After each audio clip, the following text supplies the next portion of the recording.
এ বাবা তোরা যারা আছিস ভিতরে চলে, টুপি ফুপি কিচ্ছু লাগবে না, হাফ প্যান্ট ফুল প্যান্ট যা আছে ভিতরে চলে।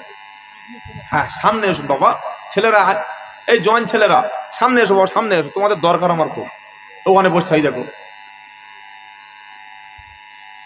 বুড়ো লোকেদের সামনে দেখবে মারপিট করে, বুড়ো লোকেরা না জোয়ান ছেলেরা। মসজিদে যদি কেউ বোম মারতে আসে, মসজিদে যদি কেউ দখল করতে আসে, যে লোকগুলো বয়স্ক লোক আল্লাহ আল্লাহ আল্লাহ আল্লাহ করে জিকির করছে, তাহাজ্জুদ পড়ছে, ওরা লাঠি ধরবে না দাড়ি চাচা ছেলেগুলো আগে তেড়ে যাবে? কি বলছেন বলুন? হ্যাঁ এই তো কাকা ঠিক ধরেছে। আল্লাহ কবুল করুক, জোরে বলুন আমিন। আল্লাহ জান্নাত সাজাবে যুবকদের দ্বারায়, সুবহানাল্লাহ বলুন। কোন বুড়ো লোক কিন্তু জান্নাতে যাবে না। এই হুজুর বসে আছে, জিজ্ঞাসা করুন। এই হাদিসটা যখন বলেছে নবী, একজন বৃদ্ধ মানুষ কাঁদতে শুরু করেছে, হুজুর আমার তাহলে কি হবে? নবী বলছে কেঁদো না, কেঁদে কোনো লাভ হবে না। কোন বৃদ্ধ মানুষ জান্নাতে যাবে না, কারণ 80 বছরের বৃদ্ধর সঙ্গে যদি 16 বছরের মামনির বিয়ে দিই কোনো কাজ হবে না। 80 বছরের বৃদ্ধের সামনে যদি বড় বিরিয়ানি দি খেতে পারবে না, জান্নাতের আনন্দ ভোগ করতে পারবে না। আমি যখন জান্নাতি ব্যক্তিদেরকে দেব, বৃদ্ধদেরকে আমি আল্লাহ 30 থেকে 32 বছরের যুবক করে জান্নাতে দেব। আল্লাহ আমাদের সবাইকে জান্নাতি বানান। ইউসুফ আলাইহিস সালাম বিক্রি হয়ে গেল মিশরের আজিজের বাড়ি। আজিজের স্ত্রী ছিল সুন্দরী, তার নাম হলো জুলাইখা। ইউসুফকে একবার দেখেই সঙ্গে সঙ্গে পছন্দ করে ফেলেছে। সব সময় মনে ভাবে ইউসুফ ছাড়া বাঁচব না, ইউসুফ ছাড়া রাতে ঘুম আসে না। কিভাবে তার কাছে যাব? আমি তোমাকে ভালোবাসি, আই লাভ ইউ, এই কথাটা বলবো কিভাবে ভাবতে পারছে না। ইশারা ইঙ্গিতে অনেক ইশারা দিয়েছে, কিন্তু যে আল্লাহ থেকে ভয় করে পৃথিবীর কোন খারাপ ইশারায় সে ঈমান নষ্ট করে না। জোরে বলো সুবহানাল্লাহ। একদিন দেখলো 16 বছর ইউসুফের বয়স হয়ে গেল। জুলাইখা দেখলো কোনো মতে তাকে কন্ট্রোল করতে পারছি না। একদিন বলল, ইউসুফ রে, আমি তোমার মনিবের স্ত্রী, তুমি আমার বাড়ির কাজের লোক, আজ থেকে তুমি ওই 7 নম্বর ঘরে গিয়ে ঘুমাবে, রাতের বেলা তুমি আর এই বিছানায় থাকবে না। মালিকের স্ত্রী বলেছে মানে কথাটা শুনতে হবে। ইউসুফ নবী 7 নম্বর ঘরে গেছে। প্রত্যেকটা ঘরের মধ্য থেকে দরজা থেকে খুলে খুলে 7 নম্বর রুমে গিয়ে শুয়ে আছে। রাত 12টা থেকে 12:30 বাজে। জুলাইখা ঠোঁটে লিপস্টিক পরে, মুখে মেকআপ করে, হাতে সুন্দর একটা চেন পরে, গলায় হার দিয়ে, মাথার চুলগুলো খুলে, পাতলা ড্রেস পরে, মুফাসসিরিনরা সূরা ইউসুফে লিখেছে জুলাইখা ছিল অত্যন্ত সৌন্দর্য, অত্যন্ত সুন্দরী একটা নারী। পাতলা শাড়ি, ছোট ব্লাউজ পরে, ওই নারী সেন্ট মেখে, ঠোঁটে লিপস্টিক দিয়ে 12:30 একটার সময় যখন জুলাইখার ঘরের সামনে গিয়ে দরজায় নক করলো ইউসুফ, ইউসুফ বুঝতে পেরেছে একটা নারীর গলা। ভাবছে এত রাত্রে নারী কি আসবে। তিনি দরজার ভিতর থেকে বলছেন, কে বলছেন বলুন। বললে দরজা খোলো। দরজা খুলে দেখছে জুলাইখা। ইউসুফ সাথে সাথে মাথাটা জুলাইখাকে দেখে নিচু করে নিয়েছে। এখনকার সুবহানাল্লাহ তো বলছেন, এখনকার ছেলেরা মেয়েদের দেখলে আর মাথা নিচু করে? গার্লস হাই স্কুলের সামনে গিয়ে হা করে তাকিয়ে আছে মেয়েদের নাম বার নেবে বলে। কি বুঝলেন? খালি মেয়ে চয়েস করছে, কি দারুণ মাল পালিয়ে গেল। ছি ছি ছি। আপনি একজনকে বলছেন মাল, আপনার বোনকে কেউ যদি মাল বলে কেমন লাগবে বলুন? কি বুঝলেন? আপনার বোনকে যদি কেউ মাল বলে, মেয়েটাকে যদি কেউ মাল বলে, বউটার যদি কেউ মাল বলে, কেমন লাগবে? যেন রাস্তার মেয়েদের মাল বলো না। কথা মনে থাকবে ইনশাআল্লাহ। ইউসুফ নবী সাথে সাথে চোখ নামিয়ে নিয়েছে। আর আমরা কোন নারী দেখলে তার সম্পর্কে কল্পনা করি, মুখটা যদি এরকম হয়, চোখটা যদি এরকম হয়, জানি না কত সুন্দরের হাসি, এরকম মনের মধ্যে যে চিন্তা ধারণা আসে। এজন্য কোরআন কি বলছে? কুল্লিল মুমিনিনা ইয়াগুদ্দু মিন আবসারিহিম ওয়া ইয়াহফাযু ফুরুজাহুম। 18 পারা 12 পৃষ্ঠা 5 নম্বর লাইনে 30 নম্বর আয়াত। সূরার নাম সূরা নূর। আল্লাহ পাক বলছে কুল্লিল মুমিনিনা ইয়াগুদ্দু মিন আবসারিহিম। হে পুরুষ মুমিন শোনো, যদি তোমার চোখের সামনে কোনো পরনারী আসে, সাথে সাথে তুমি দৃষ্টিকে নিচু করবে, চোখ সংযত রাখবে, লজ্জাস্থানকে হেফাজত করবে। বর্তমান যুবকদের ঈমান হেফাজতের জন্য বিয়ের বিকল্প কিন্তু কিছুই নাই। বিয়ে যত দেরি হবে জেনা তত বেড়ে যাবে, বিয়ে যত খরচ বাড়বে জেনা তত সহজ হয়ে যাবে। এখন জেনা করা সহজ, একটা নারীর শরীরটা ভোগ করা সহজ, কিন্তু বিয়ে করা অনেক কঠিন। 20,000 টাকা দেন দাও, 500 লোক খাওয়াও, এই করো সেই করো, আর জেনা 500 টাকায়, 1000 টাকা, 2000 টাকায়, 3 মাস ফোন করে ব্যাস মাত্র নেই। ছি ছি ছি। বিয়ে সহজ করো, জেনা কমে যাবে। বলুন সুবহানাল্লাহ। যাদের যুবক ছেলে আছে, যুবতী কন্যা আছে, উপযুক্ত হয়ে গেছেন, আপনি বাপ কিসের অপেক্ষা করছেন? ঘর বাঁধবো, চাকরি পাবে, ছেলেটা ব্যবসা করবে, নিজের পায়ে দাঁড়াবে, পরে বিয়ে করবে, তখন তো বুড়ো হয়ে যাবে ভাই। 38-40 বছর ছেলের বয়স হয়ে যাচ্ছে, 29 বছর বয়স হয়ে যাচ্ছে, 36 বছর বয়স হয়ে যাচ্ছে। এবার একটা কচি মেয়ে খোঁজে না বুড়ো মেয়ে খোঁজে? কথা বলে না কেউ। নিজের ছেলের জন্য 2 ছেলের মা খোঁজে, 3 ছেলের মা খোঁজে, 28 বছরের মেয়ে খোঁজে, 32 বছর ছেলের জন্য 16 বছরের মেয়ে দিয়েছে। সংসার হবে। এই ছেলেটার যখন 50 বছর বয়স হবে তখন ওর তো 25 হবে, এর যখন 60 বছর হবে ওই মেয়েটা 30 বছর হবে, এর যৌবন শেষ হয়ে যাবে, তার তো তখন শুরু হবে। তুই কি করবি কি রে বাবা? এমনি এমনি কি আর 4 ছেলের মা পালাচ্ছে, 3 ছেলের মা পালাচ্ছে, এমনি এমনি পরকিয়া বাড়ছে? আগে যারা মুরব্বী বসে আছে জিজ্ঞাসা করো, বাড়িতে বিবিকে যে কথাটা বলে সেই কথাটা শুনতো, জান প্রাণ দিয়ে ভালোবাসতো। আর এখনকার বাড়ির মেয়েরা স্বামীকে ভালোবাসে, খালি 2টো ছেলে হয়ে গেছে, তাহলে কবে টিকিট কেটে বৃন্দাবনে চলে যেত। কি বলছেন বলুন? কাকা ঠিক বুঝতে পেরে। বাবাজিরা, সোনালালেরা, ছেলে এবং মেয়েকে উপযুক্ত বয়সে বিয়ে দিন, ইনশাআল্লাহ সমাজ থেকে জেনা ব্যভিচার দূর হবে। বলুন সুবহানাল্লাহ। আর যারা ছেলে এসছো, বিয়ে করে নাও, ঈমান হেফাজত হবে। হালাল ব্যবসা করো, বাপ মার খেদমত করো, কম পয়সা খরচ করে। বিয়ের সুন্নাতটা 1 মিনিটে বলে দিই। বিয়ের সুন্নাত কি? 3 থেকে 400 লোক যেতে হবে বরযাত্রী, তাই তো নাকি? কি বলছেন আপনারা? এই যে 5 থেকে 6 জন যাবে, জুমার দিন বিয়ে হবে, মসজিদে বিয়ে হবে, ইমাম ইজাব কবুল করিয়ে খেজুর খোরমা মসজিদে ছড়িয়ে দেবে, ক্যাশ দেনমোহর স্ত্রীর হাতে তুলে দিয়ে টোটো করে নিজের বউকে নিয়ে চলে এসে সংসার করবি রে ভাই। এটাই হচ্ছে ইসলামের সহজ বিয়ে। এই বিয়ে করতে বর্তমান বাজারে 5,000 টাকার বেশি খরচ হয় না। এরকম বিয়ে যদি যুবকরা শুরু করে যে জুমার দিন যাব, শুধু মেয়েটাকে সাজিয়ে গুজিয়ে 5 জন লোক যাব, যদি আমার শ্বশুর খাওয়ায় তো খাওয়ায় ভালো, তাহলে জুমার নামাজ পড়ে খোরমা খেজুর ছড়িয়ে দেবে, বাড়িতে এসে সবাই মিলে খাবো, মেয়েটার দেনমোহর দেবো, তারপরের দিন থেকে সংসার করা শুরু করব। আর কোনো জেনা ব্যভিচার থাকবে? এই জোরে বলো। মেয়ের বাপের 3টে মেয়ে সারা রাত ঘুমিয়ে ঘুমিয়ে জেগে জেগে চুল পেকে গেছে। কেন? একটা ছেলে বলছে ভালো ছেলে, কিন্তু 3 লাখ 4 লাখ টাকা ছাড়া বিয়ে করবে না, বুলেট বাইক ছাড়া বিয়ে করবে না, 10 কাঠা জমি দিতে হবে, 10টা কলম তুলেছে ছাদ ফেলে দিতে হবে। তো বউয়ের চাইতে, স্ত্রীর চাইতে অন্য কোনো উপহার, অন্য কোনো পার্থিব সম্পদ যদি তোমার কাছে প্রিয় হলো, তাহলে বিয়ে করছিস কেন ভাই? মালগুলো নিয়ে ঘুমিয়ে থাক না, বউটা নিচ্ছিস কেন রে ভাই? শুকরের মাংস যেমন হারাম, কুকুরের মাংস যেমন হারাম, মরা গরু বিসমিল্লাহ বলে খেলে যেমন হালাল হয় না, কুকুর যদি কাবা শরীফের ইমাম জবাই করে দেয় হালাল হবে তো? কি বুঝে হবে না? ভিতরের অল্প গোশত হালাল হবে? কুকুর যেমন জবাই করলে হালাল হয় না, যদি কেউ বিয়ের সময় টাকা ডিমান্ড করে, দাবি করে যে এই মাল ছাড়া আমার ছেলে বেচবো না, এই মাল ছাড়া আমার ছেলের জন্য ওই বৌমা যথেষ্ট না, টাকা দাবি করে, ডিমান্ড করে, আদায় করে, ঘটককে দিয়ে, ছেলের বড় বোনাইকে দিয়ে বলিয়ে নেয়, ও শুকরের মাংস রান্না করে বিসমিল্লাহ বলে খেলে যেমন হবে, আর ওই হারাম যা খেয়েছে ওই একই গোনা হবে। জোরে বলুন হ্যাঁ সুবহানাল্লাহ। শোরের গোশ খাচ্ছে বলছে সুবহানাল্লাহ। কি অবস্থা! নাউজুবিল্লাহ বলুন। বাবাজিরা, সোনার লালেরা, একটাও পয়সা নেব না, বলুন ইনশাআল্লাহ। স্ত্রীকে ভালোবাসবেন, সুন্নাহ।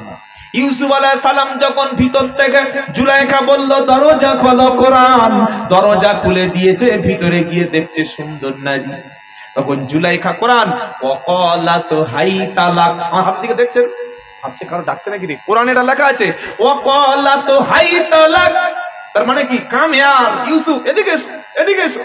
জুলাইখা পাতলা শাড়িটা পরে বুকের ওড়নাটা সরিয়ে সুন্দর আকৃষ্ট করে ইউসুফকে বলছে ওয়াকালাত হাইতালাক, এদিকে এসো জান, এদিকে এসো প্রাণ, সারা জীবন অপেক্ষা করেছি, আজকে আর কিসের অপেক্ষা, আমি আর তুমি এই ঘরের মধ্যে তৃতীয় কেউ নাই, চলো আজকের আমাদের মনের তামান্না, আমাদের মনের ইচ্ছা, আমাদের মনের আকাঙ্ক্ষাটা মিটিয়ে নেব। নবী ইউসুফ বলেন আমি যদি আল্লাহ আমাকে আল্লাহর নিদর্শন না দেখাতো, মুফাসসিরিনরা বলেছে ইউসুফ নবী সঙ্গে সঙ্গে চক্ষুটা বন্ধ করেছে, আর চক্ষু বন্ধ করে দেখছে আল্লাহ তাআলা যেন নবী ইউসুফের পিতা নবী ইয়াকুব আলাইহিস সালামকে সামনে হাজির করে দিয়ে বলছে ইউসুফ দাঁড়া, জোরে বলুন না সুবহানাল্লাহ। ইউসুফ বলছে ক্বালা মাদাল্লাহ, আল্লাহ তুমি আমাকে এই নারীর হাত থেকে বাঁচিয়ে নাও, এই নারীর ফিতনা থেকে আল্লাহ তুমি বাঁচিয়ে নাও। জুলাইখা বলছে কোথায় যাবি, সারা জীবন এ ঘর থেকে ও ঘর, কিচেন থেকে টয়লেট, টয়লেট থেকে বাথরুম, বাথরুম থেকে ডাইনিং রুম, ডাইনিং থেকে ড্রয়িং রুম, ছাদ থেকে অন্য জায়গায়, বিভিন্ন জায়গায় আমাকে পেরেশান করেছিস, আজকে ঘরের মধ্য থেকে তালা দিয়েছি, চাবিটাও আমার হাতে, ইউসুফ তুই কোথায় যাবি বল। নবী ইউসুফ মনের থেকে দোয়া চাইলো আল্লাহ আজকের বিপদ থেকে বাঁচাও, কারণ কোন ছেলের ইজ্জত যদি চলে যায়, কোন মেয়ের ইজ্জত যদি নষ্ট হয়, পৃথিবীতে ওর 4 পয়সা ও দাম নাই, চরিত্র যার ভালো আল্লাহর কাছে সে ভালো, চরিত্র যার খারাপ সে আল্লাহর কাছে খারাপ। যে যুবক বিয়ের আগে কোন নারীর শরীরে স্পর্শ করে নাই, কোন নারীর শরীরে টাচ পর্যন্ত করে নাই, কোন নারীর সঙ্গে খারাপ কাজ করে নাই, ওই পুরুষের জন্য আল্লাহ একটা পবিত্র সঙ্গিনী তিনি রেখে দিয়েছে। 14 ঘন্টা গার্লফ্রেন্ড পুষে আর রাবে অবস্থায় বিয়ে করবে, তোমার সাহস তো মন্দ নয়। মুখে এক গোছা দাড়ি নাই, মাথায় টুপি দেয় না, দাঁড়িয়ে পেচ্ছাপ করে, ও বলছে আমার একটা পর্দাশীল মেয়ে খুঁজে দাও। কি বলছে বলো, পর্দাশীল মেয়ে। বলছে মেয়ে কোরআন জানে, বললে হ্যাঁ। মেয়ের বাপ খুঁড়িয়ে ধরেছে ছেলে কোরআন জানে, বললে না। তো তুই কি করবি? এ বাবা, বিয়ের আগে যদি কোনো রিলেশন থাকে, ওই রিলেশনটাকে হালাল করে কালকের বিয়ে করো, আল্লাহ তোমার গুনাহ মাফ করে দেবে। জোরে বলুন সুবহানাল্লাহ। রিলেশন বলে যেটা আমরা বুঝি, ইসলাম এটাকে বলছে জিনা। ওয়ালা তাকরাবুজ জিনা ইন্নাহু কানা ফাহিশাতান ওয়া সাআ সাবিলা। 15 পারা 4th পৃষ্ঠা 2 নম্বর লাইনের 32 নম্বর আয়াত সূরা বানী ইসরাঈল। আল্লাহ পাক বলছে ওয়ালা তাকরাবুজ জিনা। কি হলো ভাই, সাউন্ড আছে তো একদম ভাই, একদম কিছু করতে হবে না। ওয়ালা তাকরাবুজ জিনা ইন্নাহু কানা ফাহিশাতান ওয়া সাআ সাবিলা। জিনা করা দূরের কথা, আল্লাহ বলছে বান্দা জিনার নিকটবর্তী যেন হইও না, নিশ্চয়ই কাজটা একটা ফাহিশ কাজ, নোংরা কাজ। ইউসুফ নবী আল্লাহকে বলছে আল্লাহ আজকে যদি ইজ্জতটা নষ্ট হয়, আজকে যদি আমি ইউসুফ জুলাইখার হাত কাছে যদি হেরে যাই, সারা জীবন আমার চরিত্রটা খারাপ, পৃথিবীর সব মানুষ কিন্তু জেনে যাবে। অথচ সেখানে কোনো সিসি ক্যামেরা ছিল না, সেখানে বাইরের কোনো পুরুষ ছিল না। ইউসুফ আলাইহিস সালাম দোয়া চাইলো, জিবরাইল কানে কানে এসে বলছে ইউসুফ যদি তুমি বাঁচতে চাও, ঈমান যদি বাঁচাতে চাও, দরজার তালায় গিয়ে বিসমিল্লাহ বলে হাত মারো, আল্লাহ তোমার রাস্তা খুলে দেবে। ইউসুফ নবী জুলাইখার হাত থেকে নিজের ইজ্জত হেফাজতের জন্য, বাঁচার জন্য দরজায় গিয়ে যখন হাত মারলো, সাথে সাথে প্রথম দরজা খুলে গেল, দ্বিতীয় দরজা, তৃতীয় দরজা, চতুর্থ দরজা খুলে গেল, 7টা দরজা খুলে বাইরে গিয়ে দেখছে ইউসুফ আলাইহিস সালামের মালিক অর্থাৎ জুলাইখার স্বামী বাইরে দাঁড়িয়ে আছে। এবার মেয়েদের যে বাহানা, মেয়েদের যে 36 কলা, এবার জুলাইখা বলছে স্বামী কাঁদতে শুরু করেছে। কি বুঝলেন? নারীরা যে কোনো মুহূর্তে ভয়ঙ্কর রূপ ধারণ করবে। আপনারা কি বলছেন বলেন? শাশুড়ির সঙ্গে 3 ঘন্টা কোমরে কাপড় বেঁধে ঝগড়া করেছে, যেই স্বামী বাড়ি ফিরে এসছে কাঁদছে, তোমার মা আমার কি হলো রে? এতক্ষণ শাশুড়ির সঙ্গে ঝগড়া করে স্বামীর বলছে তোমার মামার দেখতে পায় না, তোমার মামার খেতে দেয় না, এ মামিও থাকবো না। এরকম হয়েছে না হয় নাই? এ হয় না? শাশুড়ির সঙ্গে 2 ঘন্টা ঝগড়া করলি, স্বামী এসছে বাড়িতে, বাবা সালাম দিয়ে বসা, খাওয়ার খবর নে, কি খেতে চাই কি পড়তে চাই দেখ, ও স্বামীর কানে কানে বলছে তোমার মামা ভালো না, বলে কান্না শুরু করে দিয়েছে। আর মেয়েরা যে কোনো মুহূর্তে কান্না হাসি এটা করতে পারে। কি বুঝতে পারলেন বলেন? কোরআনে তাই লেখা আছে, জুলাইকার সঙ্গে সঙ্গে দরজা থেকে পার হয়ে বলছে আজিজ বাদশাকে বলছে, শোনো বাদশা, আমি বলেছি না ইউসুফ খুব একটা ভালো না, এর আগে আমাকে অনেকবার ইশারা ইঙ্গিত করেছে। আজকের এই রাতের বেলা আজকের পুরো ঘটনার জন্য ইউসুফ নবী দাবি। বুঝতে পারছেন? এই ছেলেরা কিছু বুঝতে পারছো? সাবধান, নারীর থেকে যে কোনো মুহূর্তে তোমাকে ফাঁসিয়ে দেবে। কবি কি বলছে? দুষ্টু লোকের মিষ্টি কথা বসবে এসে পাশে, কথা দিয়ে কথা নেবে, জানটি নেবে। জানেন না? বাদশা আজিজ বিচার করো। আজিজ ডেকেছে, ইউসুফ এদিকে এসো, সত্যি করে বলো তো ভিতরে কি ঘটনা ঘটেছিল। ইউসুফ বলছে, দেখো তোমার স্ত্রী, তুমি বাদশার স্ত্রী, ও যা বলবে সেটাই তো তুমি বিশ্বাস করবে, আমি বললেই কি তুমি বিশ্বাস করবে? এর জন্য আমি বিন্দু পরিমাণ দায়ী নই। আল্লাহ বলছে, ইউসুফ, জিব্রাইল পাঠিয়ে বলছে, ইউসুফ বাড়ির পাশে 6 মাসের একটা শিশু আছে, আমি আল্লাহ শিশুর জবান খুলে দিচ্ছি, শিশুটা নিয়ে বাদশার কোলে তুলে দাও। আজকে রাতে ঘটনার জন্য ইউসুফ দায়ী নাকি নারীটা নাই, ওই বাচ্চাটা বলে দেবে। জোরে বলো। বাচ্চাটা কোলে তুলে নিল। আল্লাহ ইচ্ছা করলে বাচ্চাকে কথা বলাতে পারে না? পারে না? পারে। এটা বিশ্বাস আছে আপনাদের? ইনশাআল্লাহ। বাচ্চাটা বলছে, দেখো বাচ্চা, তুমি টেস্ট করে দেখো, পরীক্ষা করে দেখো, কোনো মেডিকেল টেস্ট লাগবে না। তোমার যে বাড়িতে ইউসুফ আছে, ইউসুফে আলাইহিস সালামের পাঞ্জাবির পিছনের অংশ যদি ছেঁড়া থাকে, ফাটা থাকে, টুকরো থাকে, তাহলে বুঝবে আজকে রাতের ঘটনার জন্য জুলাইখা দায়ী। আর ইউসুফ আলাইহিস সালামের জামার কামিজের সামনের অংশ যদি কিছুটা নষ্ট থাকে, ছাড়া থাকে, বুঝবে তাহলে ইউসুফ নবী দায়ী। দেখতে পাওয়া গেল ইউসুফ নবীর পিছনের জামার অংশটা জুলাইখা পিছন থেকে যেটা টেনেছিল, যাস না ইউসুফ, তুই যাস না, এই জামার অংশটা তখন জুলাইখার হাতে রয়ে গেছে। সুবহানাল্লাহ বলতে ইচ্ছে করে না? নবীদের চরিত্র আল্লাহ হেফাজত করেছেন। সুবহানাল্লাহ। 5 নম্বর ব্যক্তি আরশের তলায় ছায়া পাবে বলেছি, তারা কারা? নারীর অবৈধ আহ্বানে সাড়া না দিয়ে যারা নিজের ইজ্জত ঈমানকে হেফাজত করে, নারীর হাতছানি, নারীর প্রলোভন, নারীর প্ররোচনা, নারীর প্রপোজাল, নারীর প্রপোজকে ডিনাই করে, অ্যাকসেপ্ট করে না, ডিঅ্যাক্টিভ করে দেয়, ব্লক করে দেয়, তাড়িয়ে দেয়, তাকে একদম ফিরিয়ে দিয়ে বলে ইন্নী আখাফুল্লাহ, আমি আল্লাহকে ভয় করি, এই পুরুষ কিয়ামতের দিন আরশের তলায় ছায়া পাবে। বলুন সুবহানাল্লাহ। 6 নম্বর ওই ব্যক্তি, যে ব্যক্তি ডান হাতে দান করে, বাম হাত বুঝতে পারে না, এমন গোপন ভাবে দান করে, এই গোপন দানকারীর আল্লাহর নবী বলল আরশের তলায় ছায়া পাবে। 7 নম্বর নবীজি বলেন ওই ব্যক্তি আরশের তলায় ছায়া পাবে যে ব্যক্তি গুনাহের ভয়ে, অপরাধের ভয়ে রাতের বেলা কিংবা অন্ধকারে চোখের পানি খানা ফেলে কান্নাকাটি করে। জোরে বলুন, ওয়াল্লাযীনা ইযা ফাআলু ফাহিশাতান আও যালামু আনফুসাহুম যাকারুল্লাহ ফাস্তাগফারু লিযুনুবিহিম ওয়া মান ইয়াগফিরুদ যুনুবা ইল্লাল্লাহ ওয়ালাম ইউসিরু আলা মা ফাআলু ওয়া হুম ইয়ালামুন। চতুর্থ পারা 6 পৃষ্ঠা 3 নম্বর লাইনের 135 নম্বর আয়াত, সূরার নাম আল ইমরান। ওয়াল্লাযীনা ইযা ফাআলু ফাহিশাতান আও যালামু আনফুসাহুম যাকারুল্লাহ, যারা কোনো খারাপ অশ্লীল কাজ করে ফেলে, সাথে সাথে যখন মনে হয় কাজটা খারাপ, যাকারুল্লাহ, আল্লাহ স্মরণ করে, ফাস্তাগফারু লিযুনুবিহিম, নিজের গুনাহের জন্য আল্লাহর কাছে ক্ষমা চায়। আমার আল্লাহ বলছে ওই রকম ব্যক্তিকে আমি আল্লাহ ক্ষমা করে দিয়ে থাকি। নিজের পাপটা পৃথিবীর কোনো ব্যক্তিকে বলবেন না।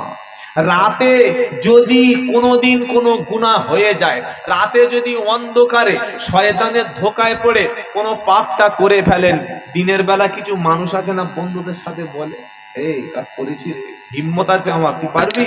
এরকম আজে বাজে রাতের পাপটা, গোপনের পাপটা মানুষের সাথে বলে না? বলে না? বলে। আল্লাহ বলছে পাপ করেছো গোপনে, ক্ষমা চাও গোপনে, কোনো মানুষের সামনে গিয়ে পাপটার কথা বলো না। আর নিজেকে সবচাইতে বেশি পাপী মনে করবে, খবরদার। সবসময় মনে করবে আল্লাহ এই পৃথিবীতে আমার পাপের শেষ নাই, তোমার দয়ায় বেঁচে আছি, তোমার অনুগ্রহে বেঁচে আছি। আমি যা পাপী, আমি যা অপরাধী, পৃথিবীর মানুষ জানলে জীবনে কোনোদিন আমাকে ভালোবাসতো না। আল্লাহ তোমার দয়ায়, তোমার অনুগ্রহে বেঁচে আছি, এটা তোমার করুণা। নিজের পাপটা স্বীকার করুন, মাথাটা সেজদায় নামিয়ে দিন, পাপটা স্বীকার করুন, নামাজে আল্লাহর কাছে মাথা নিচু করুন, আল্লাহ সম্মানকে বাড়িয়ে দেবে। জোরে বলুন সুবহানাল্লাহ। এই যে সাদা পাঞ্জাবি, সাদা পোশাক, আমার দেখে কি মনে হচ্ছে? সকলে বলছে প্রধান বক্তা আব্দুল্লাহ জুবায়ের, 24 পরগনা থেকে এসছে, বিখ্যাত মাল। কি বুঝলেন? দেখে কি মনে হচ্ছে আমি 2 নম্বর মাল? আমি যে কত ভালো, আমি যে কত ভালো কোম্পানি, সেটা সবচাইতে ভালো কে জানে? আল্লাহ। আজরাইল, আল্লাহ জানে। আর আল্লাহর পরে দুনিয়ার কে জানে গো? আমার স্ত্রী। ও জানে যে কত বড় মিস্ত্রি। কি স্বামী বাইরে থেকে সব বলছে প্রধান বক্তা, আর বউ বলছে প্রধান শয়তান। এরকম হতে পারে না? পারে না? বাইরের লোক বলছে বিশাল হুজুর, কিন্তু আমি যে একদম পাকা খেজুর, এই বাংলার লোক জানে না আমি যে কত ভালো। ততক্ষণ আপনি ভালো হতে পারেন না যতক্ষণ স্ত্রীর কাছ থেকে সার্টিফিকেট না পাওয়া যায়। নবী সেজন্য বলেছেন সেই ব্যক্তি আল্লাহর কাছে প্রিয় যে তার পরিবার স্ত্রীর কাছে প্রিয়। বলুন সুবহানাল্লাহ। আমি নবী মুহাম্মদ সাল্লাল্লাহু আলাইহি ওয়াসাল্লাম, আমি আমার পরিবারের কাছে সবচাইতে উত্তম ব্যক্তি। সুবহানাল্লাহ বলতে ইচ্ছা করে না? ও যত হাজি গাজী পীর মুফতি ফকির আমির সাহেব মুবাল্লিগ সাহেব যে কোনো সাহেব হোক না কেন, বিবির কাছ থেকে যতক্ষণ সার্টিফিকেট পাচ্ছেন না আল্লাহর কাছে ততক্ষণ ভালো হওয়া যাচ্ছে না। তাই কবি বলছে, কি বলছে জানেন? কেউ জানো আর নাই বা জানো, আমি তো জানি কত পাপী। কেউ জানো আর নাই বা জানো, আমি তো জানি কত পাপী।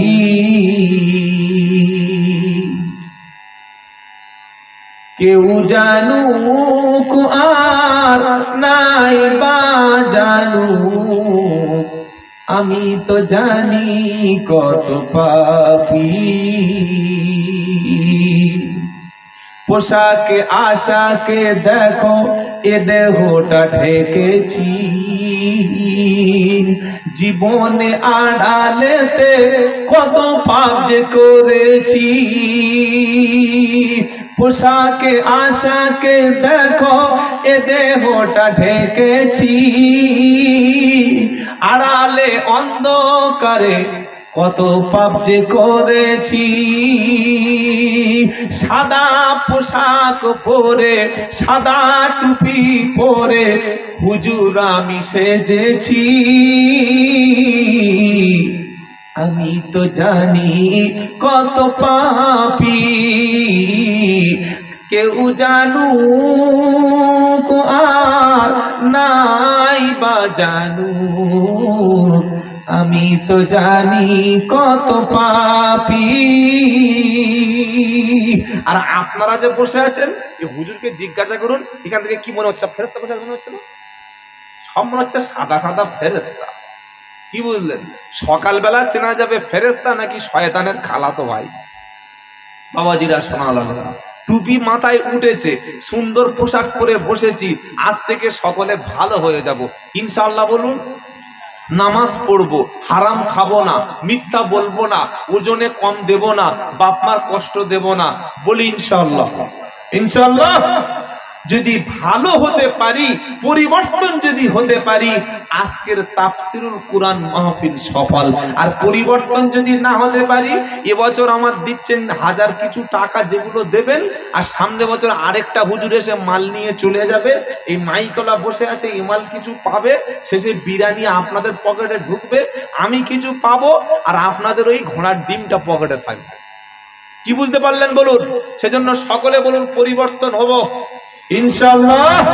যে টুপি মাথায় উঠেছে, ওযু করে বসেছি, আর জীবনে কোনোদিন নামাজ কাজা করব না, নামাজ কোনোদিন কাজা করব না, রাজি আছেন সকলে ইনশাআল্লাহ? আল্লাহ কবুল করুন, বলুন আমিন, বলুন আল্লাহুম্মা আমিন। আজকে একটা নবীর ঘটনা শোনাবো। বলছে কিয়ামত হাসর সম্পর্কে বলুন। এই তো কিয়ামত সম্পর্কে অনেক বললাম।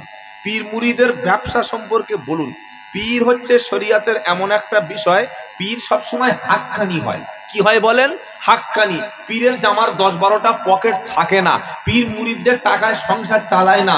হাক্কানি পীর মুরিদদেরকে নামাজ শিক্ষা দেয়, হাক্কানি পীর মুরিদদেরকে কোরআন শিক্ষা দেয়, হাক্কানি পীরের দরবারে মেয়েদের দিয়ে পা টেপায় না, হাক্কানি পীরদের দরবারে মুরিদরা ছাগল গরু নিয়ে মাজারে সেজদা করে না, হাক্কানি পীর প্রয়োজনে জেল খাটে, হাক্কানি পীর মসজিদ মাদ্রাসা তৈরি করে। খাজা মঈনুদ্দিন চিশতি রহমতুল্লাহ আলাইহ, মুজাদ্দিদ আল-ফেসানি রহমতুল্লাহ আলাইহ, বড় পীর আব্দুল কাদের জিলানী রহমতুল্লাহ আলাইহ, মাওলানা আশরাফ আলী থানভী রহমতুল্লাহ আলাইহ, মাওলানা ইলিয়াস রহমতুল্লাহ আলাইহ, নিজামুদ্দিন আউলিয়া রহমতুল্লাহ আলাইহ, পুরপুরা দাদা হুজুর রহমতুল্লাহ আলাইহ, এনারা ছিলেন হাক্কানি পীর, হাক্কানি ওলি। তাই তারা কখনো মাজার নিয়ে, মুরিদ নিয়ে ব্যবসা করেনি। আর এখন যারা বলছে আমি পীরের বেটা, আমি পীরের ছেলে, নামের আগে পীর লিখে বসে আছে, অধিকাংশ পীর দেখো সহি করে কোরআন পড়তে পারে না।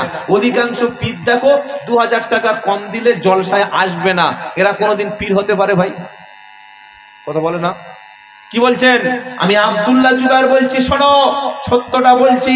যাদের বাপ মা বেঁচে আছে, কোন পীর সাহেবের ঠ্যাং ধরতে হবে না, কোন পীরের কাছে গিয়ে মাথা নিচু করে হুজুর হুজুর বাঁচাতে বলতে হবে না। বাপ বেঁচে আছে বাড়িতে, মা বেঁচে আছে বাড়িতে, বাপকে খেতে দাও, মাকে খেতে দাও, বাপ মাকে খেদমত করো, বাপ মার পায়ের তলায় তোমার জান্নাত। সুবহানাল্লাহ বলুন। কোনদিন কোন মুফতি সাহেব বলতে পারবে মুফতি সাহেবের পায়ের তলায় সাধারণ লোকের জান্নাত, ইমাম সাহেবের পায়ের তলায় মুক্তাদিদের জান্নাত, পীর সাহেবের পায়ের তলায় মুরিদের জান্নাত? কেউ বলতে পারবে? কিন্তু নবীজি বলেছে বাপ মায়ের পায়ের তলায় সন্তানের জান্নাত। তুমি সন্তান যা করেছো, বাপ মাকে কাঁদিয়েছো, বুক কষ্ট দিয়েছো, বড় বড় কথা বলেছো, আজ থেকে বাড়িতে ফিরে গিয়ে বাপটাকে মাকে বুকে তুলে নাও, খেতে দাও, প্রতি সপ্তাহে 500 টাকা হাত খরচ দাও, তাদের কষ্টটা তুমি লাঘব করার চেষ্টা করো। কোনোদিন রোড অ্যাক্সিডেন্টে মরণ হবে না, জীবনে রুজির অভাব হবে না, হাতে মাটি তুলবে, আল্লাহ সোনায় পরিণত করবে। জোরে বলো। বাপ মার খেতে দেবে না, বাপ মা অসুখ হয়ে পড়ে থাকলে ডাক্তার দেখাবে না, আর হুজুর এসছে পাটিবে দিয়ে জান্নাতে যাবে, চামড়া ফেরেশতারা ছাড়িয়ে নেবে কবরে। কিছু বুঝতে পারলেন? জীবনে বাপ মাকে বাপ বলে ডাকে না, আর বাড়িতে মিলাদ হচ্ছে, হুজুর এসছে, হুজুরে বলছে আব্বাজি ও আব্বাজান। আব্বাজি শয়তান বলছে কোন কোম্পানি শয়তান রে? এ তো আমার ভাড়া হয় শয়তান। যে বাপকে বাপ বলে ডাকে না, মাকে জীবনে মাকে মা বলে ডাকে না, ওর বাড়ি মিলাদে হুজুর এসে দোয়া করলে জান্নাত পাওয়া যাবে? কথা বলছে না। তাহলে সন্তানের জন্য সবচাইতে বড় পীর হলো আব্বা মা। হাক্কানি পীরদের সোহবতে বসবেন, হাক্কানি পীরদের কাছে দ্বীন ইসলাম শিখতে যাবেন। তবে জেনে নেবেন যে ইনি কমার্শিয়াল বিজনেসম্যান, ইনি বিজনেস করছে নাকি প্রকৃত ইসলামটা প্রচার করছে। কথা মনে থাকবে ইনশাআল্লাহ। প্রকৃত পীর হলো তারা যারা রাত জেগে কিতাব লেখে, যারা মানুষের কাছে দ্বীন ইসলামকে পৌঁছে দেয়, যারা লক্ষ লক্ষ মুরিদদেরকে শিরিক বিদআতের বিরুদ্ধে সোচ্চার হয়ে আল্লাহর জান্নাতে নিয়ে যাওয়ার জন্য সহিহ ইসলামটা, কোরআন এবং সুন্নাহকে প্রচার করে, তারাই হলো হাক্কানি পীর। সেই পীরদের সঙ্গে সোহবতে থাকবেন, ইনশাআল্লাহ কামিয়াব হবেন। জোরে বলুন সুবহানাল্লাহ। আরেকটা প্রশ্ন, মৃত ব্যক্তির নামে 4 দিন 40 দিন সম্পর্কে কিছু বলুন। হ্যাঁ, ওটা তো বললে আমার হুজুরদের 12টা বাজবে। কি বুঝলেন? লোক মরে গেলে আমরা খেতে যাই, বিয়ে বাড়ির খানা না মরা বাড়ির খানা বুঝতে পারবেন না। লোক মরে গেছে, গরু জবাই করেছে, তোর আক্কেল শরম কিচ্ছু আছে? লজ্জা তোর আছে? যে লোক মরে গেছে নবী বলল তার বাড়িতে প্রতিবেশী 3 দিন খাবার পাঠা, আর তুই গিয়ে হা করে খেলি কিভাবে তার বাড়িতে? ছি ছি ছি। 4 দিন 40 দিন 10 দিন এগুলো ইসলামে নাই। তোমার বাপ মরে গেছে, প্রত্যেক দিন নামাজ পড়ে রব্বির হামহুমা কামা রব্বাইয়ানি সগীরা বলো, বাপ মা কবরে সওয়াব পাবে। কবর জিয়ারতটা প্রত্যেক দিন তুমি করো, সপ্তাহে জুমার দিন তুমি করবে। বাপের জন্য গাছ লাগিয়ে দাও, গাছ বড় হয়ে ফল দেবে, অক্সিজেন মানুষ গ্রহণ করবে, বাপ কবরে সওয়াব পাবে। বাপের জন্য 10 পিস, মায়ের জন্য 20 পিস কোরআন কিনে মাদ্রাসায় দাও, বাপ মা কবরে সওয়াব পাবে। গরমে পানি উঠছে না, চলে গেছে, 1000 ফুটের কল বসিয়ে দাও, হিন্দু মুসলমান পানি খাবে, তোমার বাপ মা কবরে সওয়াব পাবে। একটা ছেলে অনেক ভালো ব্রেইনি স্টুডেন্ট, ব্রেন বুদ্ধি ভালো, ডাক্তারি পড়তে চায়, 3 লাখ টাকা খরচ, তোমার বাপের খানায় 2 লাখ টাকা কে খাওয়াতে বলেছে? কোন মুক্তি বলেছে? ওই 2 লাখ টাকা দিয়ে ওকে একটা MBBS MD ডাক্তার করে দাও, এর সওয়াব তুমি কবরে শুয়ে শুয়ে পাবে। একটা এতিম বাচ্চা, একটা বিধবা মা, ঘরটা বেঁধে দাও, এতিম বাচ্চার মাদ্রাসায় ভর্তি করে হাফেজে কোরআন বানিয়ে দাও, এর সওয়াব কবরে শুয়ে শুয়ে পাবে। সুবহানাল্লাহ বলুন। বাপ মরে গেছে, মা মরে গেছে, তাদের জন্য মসজিদ নির্মাণ করে দাও, মাদ্রাসা নির্মাণ করে দাও, সওয়াব পাবে। এটা ইসলামে ছিল। মানুষ মরে যাওয়ার পরে কবরে 3 রকম ভাবে নেকি পৌঁছায়। 1, মসজিদ মাদ্রাসা নির্মাণ করে দেওয়া, স্কুল কলেজ হসপিটাল নির্মাণ করে দেওয়া। 2 নম্বর হলো উপকারী ইলম কাউকে শিখিয়ে দাও, এর জন্য সওয়াব পাবে। 3 নম্বর ওয়ালাদিন সলিহিন ইয়াদুলাহু, নেক সন্তানের দোয়াটা বাপ মা কবরে শুয়ে শুয়ে সওয়াব পাবে। ছাবলামি করার জায়গা পাচ্ছ না? বাপ মরে গেছে, গাছ লাগাইনি, একটা কল বসিয়ে দেয়নি, 2টো কোরআন শরীফ মসজিদে দেয়নি, ও 5-6 লোক ডেকে এনেছে আর বাড়িতে মিলাদ করাচ্ছে। মিলাদ যখন হয় সন্ধ্যা থেকে লোক বাড়িতে তখন থাকে, সব বাজারে ঘুরেছে, আর যখন রব্বানা যালামনা সব ছুটে এসছে হাঁড়ির আওয়াজ পেয়ে খাবে বলে। ওটা মিলাদ হলো?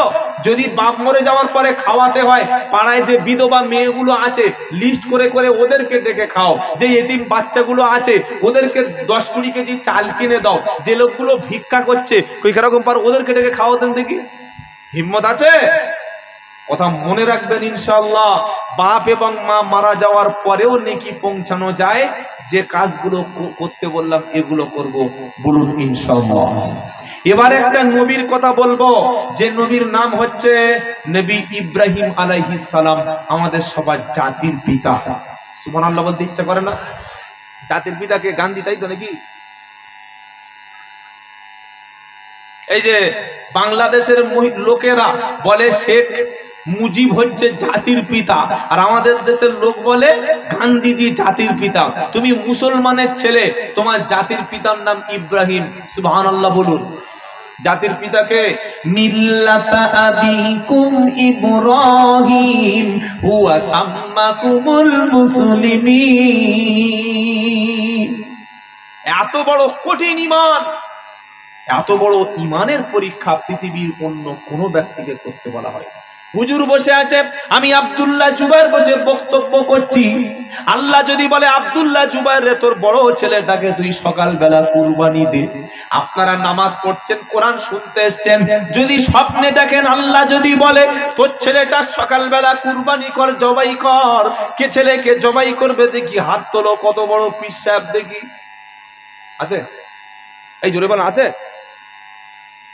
ছেলের কুরবানি করবে, গরুর কুরবানি করে না, লক্ষ লক্ষ টাকার মালিক কুরবানি দেখায় না, এরকম লোক আছে না? নাই।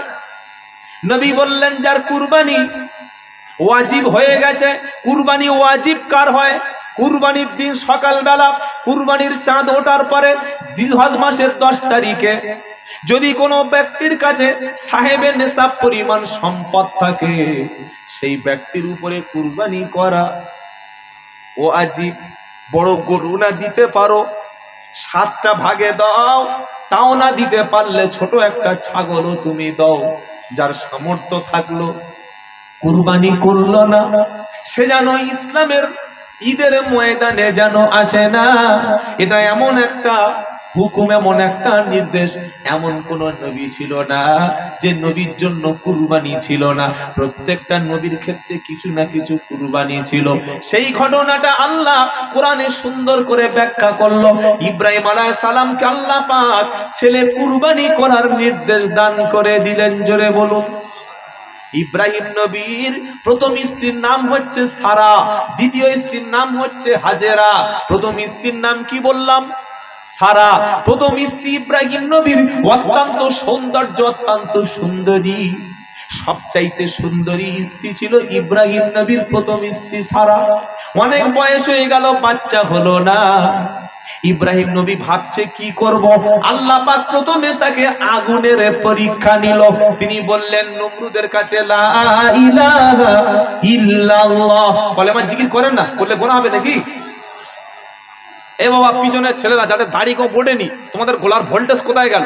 জোরে বলো লা ইলাহা ইল্লাল্লাহ। মহব্বতে বলো লা ইলাহা ইল্লাল্লাহ, লা ইলাহা ইল্লাল্লাহু মুহাম্মাদুর সাল্লাল্লাহু। ইব্রাহিম নবীর কোনো অপরাধ ছিল না। নমরুদের দরবারে, নমরুদের অফিসে, নমরুদের পার্লামেন্টে, নমরুদের নবান্নে গিয়ে বলল লা ইলাহা ইল্লাল্লাহু ইব্রাহিম খলিলুল্লাহ। আমাদের বাড়িতে যদি কোনো ব্যক্তি এসে, নবান্নে মুখ্যমন্ত্রীর বাড়িতে গিয়ে, কালীঘাটে গিয়ে, প্রধানমন্ত্রীর দপ্তরে, কিংবা অভিষেকের বাড়িতে গিয়ে, ওয়াদিদ চৌধুরীর বাড়িতে, কোন নেতার বাড়িতে গিয়ে যদি কোনো মুসলমান বলে লা ইলাহা ইল্লাল্লাহ, সাথে সাথে দুটো চাল দেবে, টাকা দেবে। কি বলছেন বলেন? দেবে না? দেবে না। ইব্রাহিম নবী নমরুদের বাড়িতে গিয়ে বলছে লা ইলাহা ইল্লাল্লাহ ইব্রাহিম খলিলুল্লাহ। উচিত ছিল কিছু চাল দেওয়া, কিছু গম দেওয়া, কিছু টাকা দেওয়া, উচিত ছিল না? কি বলছেন বলেন? কারণ আমরা তো কলেমা বুঝিনি, তারা কলেমা বুঝেছে ভাই। নমরুদ দেখলো লা ইলাহা ইল্লাল্লাহ মানে আল্লাহ ছাড়া কোনো উপাস্য নাই। শুধু এটা না, লা ইলাহা ইল্লাল্লাহ মানে হলো আল্লাহ ছাড়া কোনো মাবুদ নাই, আল্লাহ ছাড়া কারোর আইন চলবে না, আল্লাহ ছাড়া কারো শাসন চলবে না। আসমান যার, জমিন যার, আইন চলবে। জোরে বলো। তার আসমান যার, আইন চলবে তার। জমিনের মালিক যে, আইনটা তার, আইন চলবে। নমরুদ বুঝতে পেরেছে লা ইলাহা ইল্লাল্লাহ মানে আজ থেকে গদি থাকবে না, লা ইলাহা ইল্লাল্লাহ মানে আজ থেকে মদ চলবে না, অবৈধ নারী চলবে না, সুদ চলবে না, আল্লাহ ছাড়া দেবদেবী যাদেরকে মাবুদ বলে পূজা করছে ওগুলো আরো থাকবে না। তাই নমরুদ কি বলল? ক্বালু হারলিকুহু ওয়ানসুরু আলিহাতাকুম ইন কুনতুম ফাইলিন। 17 পারা সূরা আম্বিয়া 68 নম্বর আয়াত। নমরুদ লোকদেরকে বলল ইব্রাহিমকে আগুনে পোড়া, আর তোদের যত মাবুদ আছে, দেব দেবী আছে, সবাইকে সহযোগিতা করো। একে আগুনে পুড়িয়ে না শাস্তি দিলে কখনো আমরা শান্তি পাবো না। একটা কলেমায় নমরুদের রাজত্বে তখন ভূমিকম্প শুরু হয়ে গেল। 1 মাস কাঠ সংগ্রহ করলো, আগুনে যখন ছুঁড়ে ফেলে দিতে যাবে, আল্লাহ পাক ফেরেশতা বলল ইব্রাহিম আমাদেরকে বলো আগুন থেকে বাঁচিয়ে নেব। ইব্রাহিম নবীর ঈমান, তিনি বলছে না আমি সেই আল্লাহর ইবাদত করি যিনি দেখতে পান, যিনি শুনতে পান। আমি আগুনে পুড়লে, আমি আগুনে জ্বললে আমার আল্লাহ যদি খুশি হয়, 1 বার 2 বার 3 বার নয়, 1000 বার আমি আগুনে পুড়ব। সাথে সাথে আল্লাহ বলল ঈমানের পরীক্ষায় পাস। শুধু পাস না, ফার্স্ট ডিভিশন নাম্বার কোনটা? জোরে বলো। ফার্স্ট ডিভিশন নাম্বার পেয়েছে। আর আমার যদি ধরে বলে আব্দুল্লাহ জুবায়ের তুমি তো খুব বক্তব্য করলে, চলো দেখি এই বিরানির হাঁড়ির পাশে যে কয়লার আগুন, ওতে একটু বসিয়ে দিই, আমি মালটা টিকবো। কি বুঝলেন? সঙ্গে সঙ্গে ছাই হয়ে যাবে। ঈমান কারে বলে? আগুনে যখন ফেলে দিতে যাবে, চতুর্দিক থেকে ঘুরিয়ে ঘুরিয়ে আগুনে ফেলতে যাচ্ছে, ইব্রাহিম চুপচাপ। তিনি অবশ্যই জানেন আমি জ্বলবো, পুড়বো, কিন্তু আল্লাহ আমাকে ঈমানের পরীক্ষায় পাস করাবে। এবার আল্লাহ বলছেন আগুন, আমার কাজ কিন্তু ইব্রাহিমকে পোড়ানো না, আমি কিন্তু ইব্রাহিমকে জ্বালিয়ে শেষ করব না। উনি যদি জ্বলে যায়, পুড়ে যায়, ছাই হয়ে যায়, কে কলেমার দাওয়াত দেবে? জোরে বলুন না সুবহানাল্লাহ। আল্লাহর কাজ ছিল পরীক্ষা করা। পরীক্ষা ইব্রাহিম যখন জিতে গেল, আল্লাহ এবার আগুনের প্রতি একটা নোটিশ দিল, ইয়া নারু কুনি বারদাও ওয়া সালামান আলা ইব্রাহিম। ইয়া নার, হে আগুন, কুনি বারদাও ওয়া সালামা, তুমি আমার বন্ধুর জন্য শান্তিদায়ক, কমফোর্টেবল হয়ে যাও, শান্তিদায়ক, ঠান্ডা হয়ে যাও। আমার বন্ধু যতক্ষণ থাকবে আগুন আর আগুন থাকবে না, আগুনটা ফুলের বাগান হয়ে যাবে। নমরুদ দেখলো আগুনে কাজ হলো না, বললো হলোটা কি? এবার ইব্রাহিম আলাইহিস সালাম 40 দিন থাকার পরে তিনি ভাবলো দেশের মানুষ আমার দাওয়াত নেবে না, হিজরত করতে শুরু করেছে। বিবি সারাকে বলছে, বিবি চলো ব্যাবিলনে আর থাকবো না, এবার চলে যাব মিশরের দিকে চলে যাব। যাওয়ার পথে মিশরের বাদশার একদম মহল্লার পাশ দিয়ে যাচ্ছে, সুন্দরী স্ত্রী যার আছে তার বাড়িতে বিপদ আছে না নাই?